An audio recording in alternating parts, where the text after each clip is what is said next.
আমাদের একজন motor bike চালক, আর উনি ওনার যে নাম্বার প্লেট, সেই নাম্বার প্লেটের পিছনের 3টা ডিজিট উনি ঢেকে রেখে তারপর পথে চলাচল করছিলেন। তো এই সংবাদটা আমরা সামাজিক যোগাযোগ মাধ্যম থেকে জানতে পারি।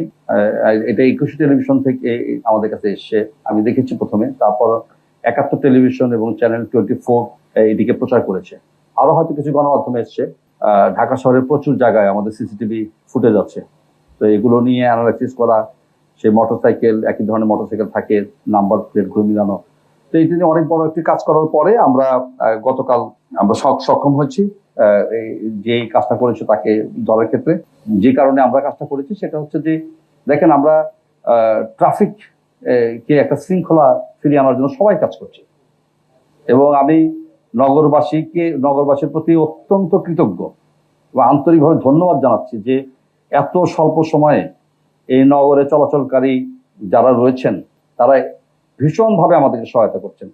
আমরা আমরা আমরা ভেবে নিয়েছিলাম যে হয়তো আমাদের মাস 6 লাগবে যে এই অভ্যস্ততায় চলে আসতে, কিন্তু আমরা আশ্চর্য হিসাবে দেখেছি যে এটি জাস্ট 15 দিনের মধ্যেই আমরা একটা খুব বড় ধরনের একটা পরিবর্তন আমরা দেখতে পেয়েছি। এই পুরো কৃতিত্বটা কিন্তু হচ্ছে এই নগরবাসী। আমাদের কাছে সবচেয়ে ভালো লাগার একটা দিক হচ্ছে যে ঈদের যে ছুটি গেল, তখন তো রাস্তা তো যানবাহন শূন্য ছিল অনেক ক্ষেত্রে, অনেকাংশে। তখনও কিন্তু আমরা লোকজনকে দেখেছি যে ট্রাফিকের, সড়কের এই শৃঙ্খলা মেনে চলতে। তো আসলে আমরা উন্নত বিশ্বের মতো এটাই তো চাই যে আমাদের সড়কগুলোতে শৃঙ্খলা ফিরে আসুক। কিন্তু এই সড়কের এই এআই কে ফাঁকি দেওয়ার ক্ষেত্রে যে এই অভিনব যে পদ্ধতি, এগুলোর ক্ষেত্রে সাধারণ মানুষের কাছে সুস্পষ্টভাবে একটা মেসেজ যাওয়া প্রয়োজন। সেটা হচ্ছে যে এটা আসলে কাজটা ঠিক হয়নি, এবং আমরা খুব বিনয়ের সঙ্গে নগরবাসীকে বলতে চাই যে দয়া করে আমাদেরকে সহায়তা করুন। আপনাদের যদি সহায়তা আমরা না পাই, তাহলে আমাদের একার পক্ষে এটি করা আসলে কোনো সম্ভব না। যে ব্যক্তিটি করেছে, আমরা ইচ্ছা করলে নিয়ে আসতে পারতাম, আপনাদের সামনে হাজির করতে পারতাম। এটিও আসলে আমরা চাই না। কেন চাই না? যে কোনো বিচারের সঙ্গে আমার কাছে মনে হয় যে মানবিকতার একটা সম্পর্ক থাকা উচিত, এবং নিশ্চিতভাবে যে তার পরিবার আজকে কষ্ট পাবে, তার আত্মীয় স্বজন কষ্ট পাবে, সে নিজে কষ্ট পাবে এই অপরাধটুকু করার কারণে।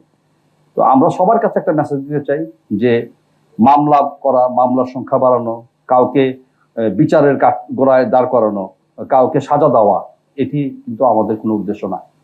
আমাদের প্রধান উদ্দেশ্য হচ্ছে যে সবাইকে সচেতন করা, যে আমরা নিজ থেকে যেন আইনটা আমরা মানার চেষ্টা করি।